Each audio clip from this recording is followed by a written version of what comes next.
मैं नारायण गुरुजी। जी गुरुजी मेरे को ऐसे ताना मारते कि 5 बेटी है, दिया जलाने वाला कोई नहीं है। तो कहे बेटी से दिया जलाना नहीं आता? हाँ, आता होगा। हाँ, तो मगर बेटी दिया नहीं जलाती?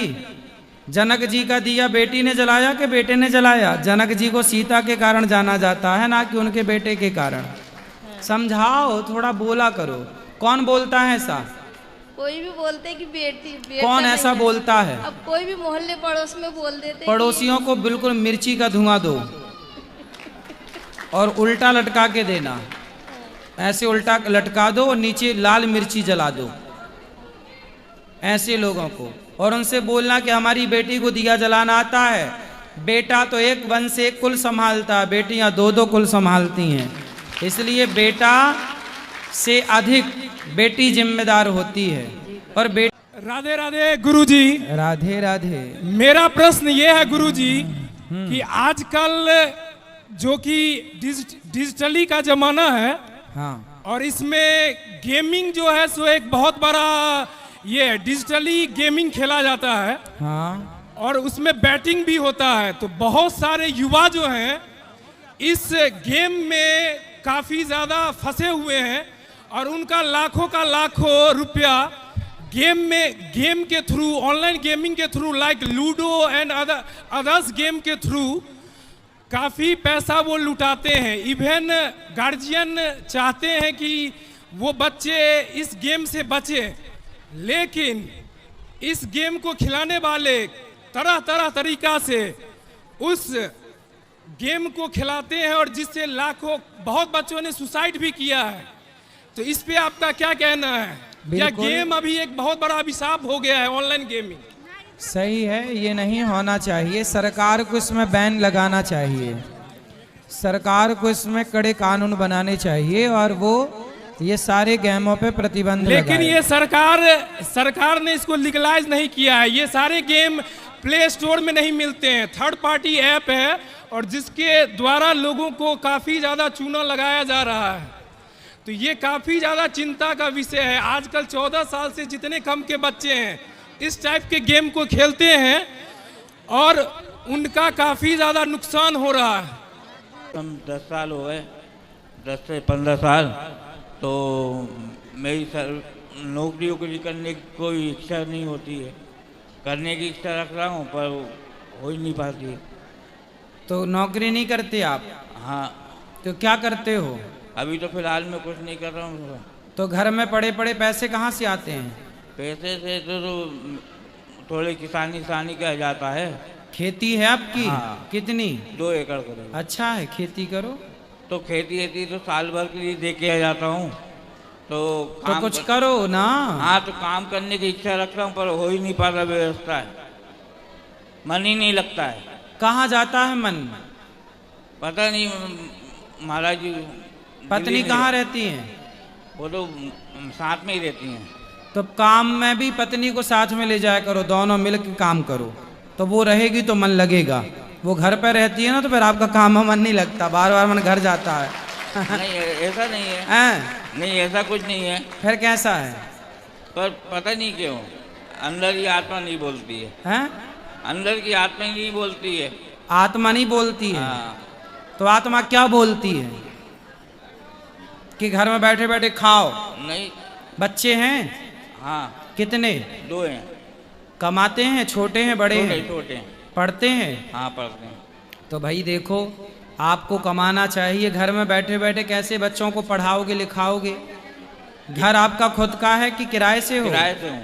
किराए से हो? जी। घर भी किराए से, बच्चे भी छोटे हो, काम में मन भी नहीं लग रहा, फिर कैसे काम चलेगा? समझ में नहीं आ रहा महाराज जी क्या कर सकते हैं। अरे आप बताइए कुछ उसका कोई तो काम करो। हम तो देखो दिन भर काम करते हैं। वो तो आप करते हैं, वो मानते हैं, आप देखते आ रहे हैं हम। तो फिर हम काम करते हैं तो आप भी काम करो। तो हम काम नहीं करें? सुनो, भगवान नारायण भी काम ना करें, भगवान भी अपना कर्म करना छोड़ दें, तो भगवान के पास भी लक्ष्मी जी नहीं रहेंगी। लक्ष्मी जी भगवान के पास इसलिए हैं क्योंकि भगवान खूब काम करते हैं, दिन रात कर्म करते हैं, पूरा संसार चला रहे हैं ना जैसे भगवान। तो जो काम करता है ना, लक्ष्मी सदा उसके साथ रहती है। जो कर्म नहीं करता, लक्ष्मी उसका साथ छोड़ देती है। जो जितना मेहनत करता, जितना काम करता, लक्ष्मी सदा मेहनत करने वाले को लक्ष्मी खूब प्यार करती है, पुत्र की तरह। तू मेरा बेटा है, बहुत काम करता है, इतना आप काम करोगे लक्ष्मी जी ज्यादा देंगी। अब तुम घर में बैठे बैठे खाओगे, लक्ष्मी जी कहेंगे क्या करेंगे हम तेरे घर आकर। काम करो बेटा, कर्म करना जरूरी है। कर्मण्य कौन बोलता गंदी में? कोई नहीं बोलता। आप बहुत अच्छी बच्ची हो, आप बहुत टैलेंटेड हो, आप बहुत समझदार हो। दिमाग में नहीं आता। ये दिमाग से सब कचरा हटा दो, आपको ही हटाना पड़ेगा। मैं कैसे हटाऊं? मैं कुछ नहीं कर सकती। मैं ऐसी बच्ची हूँ कि मैं किसी को खुश नहीं कर सकती, मेरे दोस्तों को खुश नहीं कर सकती, मैं किसी को खुश नहीं कर सकती। मैं जन्म भी बहुत मेरा गलत है। एक सेकंड ये सब ऐसा बेटा कुछ नहीं गुरुजी, मेरी बेटी है, मैंने जन्म दिया इसको और मैं खुश हूँ। ऐसा नहीं है कि मैं खुश नहीं। लोग बोलते हैं कि बेटा के लिए मन्नत मांगे, मैंने अपनी बेटी को जन्म देने के लिए मन्नत मांगा है। मैं बिहार की हूँ, मैं छठ करती हूँ। मैंने छठ का अर्घ लेते हुए मैंने इसको 6 महीना में पेट में रख के छठ किया है और बोला है छठी मैया मुझे बेटी देना। तो जो औरत बेटी मांगती है, और मुराद भी उन्होंने पूरी किया है, मेरे गोद में बेटी दी है। लेकिन इसके जन्म के बाद इसके साथ पता नहीं ऐसा कुछ ऐसी सिचुएशनें बनती रह गई। 2 बच्चे थे मेरे, मुझे दोनों में बैलेंस बनाना था। हो सकता है उस बीच में इसके साथ कुछ ऐसा ना, लेकिन ऐसा कभी नहीं हो सकता कि इसको हम इग्नोर करें, इसके फीलिंग को नहीं समझें। कोई बात नहीं, अब संभालिएगा। पढ़ने के लिए बोलती हूँ क्योंकि पढ़ाई एक बेस है, जरूरी है, पढ़ाई तो बहुत जरूरी है। आर्ट में बहुत अच्छी है, सब चीज़ में अच्छी है, और मैं बोलती भी हूँ यहीं पर है कि तुमको आर्ट का शौक है, फैशन डिजाइनिंग का शौक है, जो होगा मैं करवाऊंगी, लेकिन बेटा पढ़ो। हाँ, समझ में नहीं आता है, मैंने ये भी बोला है, भाई से पूछो, पापा से पूछो, नहीं जाएगी पूछने। अभी वो फौज छोड़ के नया बैंक में ड्यूटी करते हैं, तो उनकी ड्यूटी मतलब घर से 30-35 किलोमीटर दूर है। तो वो आते हैं तो वो थक जाते हैं तो ध्यान नहीं दे पाते। पर तुम तो हो ना, तुम बेटा जाओ पापा से पूछो कि पापा मुझे ये करना है, तो ना बताएंगे फिर मेरी गलती है। अब ये 9th में चली गई है, बचपन से मैंने इसको जितना हो सका देखा है।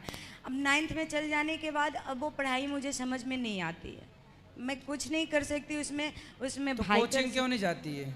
अभी तो जस्ट मार्च में इसका मतलब अप्रैल से क्लासेस शुरू हुए हैं, मई में समर वैकेशन शुरू हो जाता है। समर वैकेशन में ही हम लोगों ने यहाँ आने का प्लान कर लिया, ये सब कर लिया। अभी यहाँ से जाने के बाद प्लान करना है कोचिंग के लिए इसका। एक बार और बात कराओ। अब बेटा देखो, सीता माँ कैसे रहती थी, हर सिचुएशन को, हर स्थिति में वो अपने आप को स्ट्रांग करके, मजबूत करके खड़ी रहती थी। देखो अपने आप को ना बेटा मजबूत करना चाहिए, इतना मजबूत करना चाहिए कि आने वाला कोई भी संकट, आने वाली कोई भी मुसीबत आपका कुछ बिगाड़ ना सके। आप इतने मजबूत हो चट्टान की तरह। जब नदी चलती है ना ऊपर से, तो अपनी धारा बनाती हुई जाती है, अपना रास्ता बनाती हुई जाती है। लेकिन जहाँ रास्ते में से चट्टान मिल जाती है ना, पत्थर, वहाँ से नदी को रास्ता बदलना पड़ता है। हाँ या ना? तो अपने आप को बेटा चट्टान की तरह इतना मजबूत बनाओ कि आपकी तरफ आने वाला हर दुख रास्ता बदल करके कहीं और से चला जाए, आपका बाल भी वाका ना कर पाए। गुरुजी अब ऐसा समय आ गया ना कि अब मुझे आर्ट से नफरत होने लग गई है। तो किससे प्रेम है? जैसे आर्ट जब मैं करती थी ना, तो कोई टोक देता था कि आर्ट मत करो, भी पढ़ाई करो। मुझे आर्ट में इतना शौक था ना, तो लगता है ना कि मैं बेटा लोगों का टोकना टाकना चलता है, आप अपने गोल पर, अपने लक्ष्य की ओर चलो। लोग क्या कह रहे हैं उस पर ध्यान मत दो। मैं नहीं जा पाता ना, मैं सोचती था कि मैंने पापा से वो गलती की, फिर पापा से डांट मिली, पापा से वो गलती की, पापा से डांट मिली, तो मुझे समझ नहीं आता है। अब आपको कोई नहीं डांटेगा घर में, आपको जो पसंद हो वो कीजिएगा, कोई नहीं डांटेगा। लेकिन पढ़िएगा, पढ़ाई के बिना तो बेटा आप अपंग हो जाओगी। पढ़ाई तो आपका वेश है, सब कुछ पढ़ाई है। जैसे एक मिनट वो जैसा कि होता है कि मम्मी का मैया का अशुद्धि आता है ना, तो मुझे उधर सबसे ज़्यादा डर लग जाता है, क्योंकि खाना बनाना होता है। मेरे पापा, मेरे जो पिताजी है वो आते नहीं है, तो खाना मुझे बनाना पड़ता है। तो मेरे इतना हो जाता है ना कि मैं बहुत लेज़ी भी, मुझसे कुछ नहीं होता, तो मैं ज़्यादातर सो जाती हूँ ना, तो वो नहीं हो पाता है ना। तो जैसे खाना बनाना है, तो मेरे दिमाग में वो सब चलता रहता है ना, तो मुझे डर भी लगता है। एंड ऊपर से मेरी पढ़ाई भी होता है, जैसा कोई मैम ने होमवर्क दे दिया फिर वो भी नहीं हो पाता है। तो मैं ये नहीं कह रही कि मैया की अशुद्धि नहीं आनी चाहिए, आनी चाहिए, अच्छी बात है, बट लेकिन टाइम नहीं मिलता। जैसे कि मुझे भी अपना पढ़ाई करना, कोई बात नहीं, अब आपकी माँ आपका पूरा सपोर्ट करेंगी। लेकिन जैसे मैं लड्डू को, जैसे हमारे यहाँ गोपाल हैं, 2 लड्डू गोपाल है, एक राधा रानी है, उनका ध्यान रखना है। मैं किचन को छू नहीं सकती, किचन अशुद्ध हो जाएगा। तो रोटी या चावल तो ये सब मुझे ही बनाना पड़ेगा ना। मेरे पिताजी तो आते कभी 8 हाँ, तो आप बना लिया करो, और बना के थोड़ा समय निकाल के बस आपका भाई पूजा कर लिया करेगा उस समय। वो नहीं कर पाता ज़्यादा। नहीं, भाई करेगा पूजा आपका। कहाँ गया भाई? वो तुलसी माला भी नहीं बेटा पहनता। तुम तुलसी माला पहन लो और पूजा किया करो भगवान जी को। जब बहन भोजन बनाए ना, तुम बहन का सपोर्ट क्यों नहीं करते? तुम भी दाल चावल बनवाया करो साथ में। और बहुत मेरा मजाक उड़ाता है, मुझे बोरो कहता है। क्या कहता है? बोरो। बोरो मतलब? वो जंगली सुअर। और कभी और कभार आप क्या बोलती हो इसको? जंगली सुअर का भाई। आप और जैसे हर जगह जाती हूँ ना, तो कभी वो, कभी ये, कभी गधा, कभी मंदिर, मैं उसे बोलती कि कोई एक ही चीज बनाओ, ये मुझे हर चीज बनाता है। अब ये आपके साथ रोटी बनवाया करेगा। क्यों? तुमसे रोटी बना चला देगा। हैं? नहीं बनाएगा। सुन बेटा, बात कराओ, तुम भी सीख लो भोजन बनाना, ठीक है? और अपनी बहन का साथ दिया करो। जरूर देंगे अब। हैं? अब जरूर देंगे। हाँ, पूरा ध्यान रखना उसका, ठीक है बेटा? खुश रहना और अच्छे से रहना। आत्महत्या करना सबसे बड़ा पाप है। अरे किसी प्रकार से आत्महत्या नहीं करनी चाहिए। सुन रही हो बेटा? गुरुजी, आत्महत्या नहीं करना। गुरुजी, इसके रात के सोने का जो रूटीन जो है वो मेरे को एक दिन बताई थी कि मैं वीडियो देखती हूँ, स्कैरी वीडियोस क्या कि मतलब डरावना वीडियो देखती रहती है यूट्यूब में ये सब, और उसके बाद मेरे को बोलती है वो देखने के बाद मेरे को नींद नहीं आता है। तो तुम चुड़ैल देखती हो? हाँ, वही सब चीज़ देखती है। तो जब वो पता नहीं, देखोगी तो चुड़ैल तो आएगी फिर तुम्हारे पास, वो कहेगी गंदी बच्ची है। और कंप्यूटर में वही चीज़ एक कार्टून वर्जन्स में आता है, उसी चीज़ को वो हमेशा देखती है। मैं मना करता हूँ इंजन मत देखो मत देखो, तो बोलती है भैया भैया आप हमेशा मेरे को रोक टोक देते हो हर चीज़ों में, क्यों ऐसे करते रहते हो? अब मैं क्या बोलूँ? बात करा उससे। गुरुजी मैं ये देखती हूँ, वो तो एनीमे देखता है। एनीमे में तो और स्कैरी होता है, तो टॉर्चर करवाया जाता है किसी इंसान का। बेटा तुम दोनों ही जो देखते हो वो गलत है। कथा सुना करो रोज। कथा मैं कभी नहीं गुरुजी, मैं कभी कभार जैसे खाना खाती हूँ तो उसमें मेरा ध्यान होता है। ये जब भी खाता है ना, तो ये हाँ, जब भी खाता है तो हेडफोन लगा के कुछ वीडियोस देखता रहता है और हंसता रहता है। नहीं, तो इसको हेडफोन निकाल के बोलो अच्छे से खाया कर। और आप भी बेटा चुड़ैल वेड़ा नहीं देखा करो यूट्यूब पे। मैंने बस एक दिन देखा था। अब नहीं, अब कथा सुना करो रोज यूट्यूब पे। गुरुजी वो आपके लिए कुछ लेके आई हूँ। ठीक है, ठीक। एक दूसरे से जल जल के ही मर रहा है संसार महाराज। देखा ये अद्भुत संसार डूबा सो नहीं पावा पार। कहीं तरंगी नाचे रंग, कहीं रंग में देखा भंग। छोटी हस्ती लालच बड़ी, सबको अपनी अपनी पड़ी। जो बंदा सो मन का गंदा, लोभ मोह माया का फंदा महाराज। कोई काम से पीड़ित है, कोई लोभ से पीड़ित है, और ईर्षा तो कूट कूट के भरी हुई है। जैसे कूट कूट के नहीं आप चटनी बनाते हो तो वो महीन हो जाती है। जितनी महीन हो जाती है उतना ही जो है पतली होके वो नस नस में समा जाती है। ठीक वैसे ही ईर्षा तो कूट कूट के भरी हुई है, सब प्राणियों में भरी हुई है कि नहीं? जवाब दो। हमने एक चीज देखी, उस दिनों से अनुभव कर रहे हैं।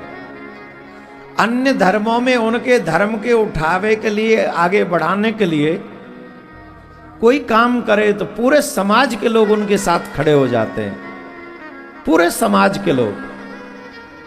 और हमारे धर्म में धर्म के लिए कोई काम करे और वो मैसेज जनता तक पहुंच जाए तो हमारे ही धर्म के लोग आके उसके पांव में रस्सी बांध के उसे फांसी के फंदे पे लटकाने की प्लानिंग करते हैं कि ये लटक जाना चाहिए, मर जाना चाहिए। क्यों? ये धर्म का काम इतना आगे क्यों बढ़ा रहा? ये विचार बदलना होगा,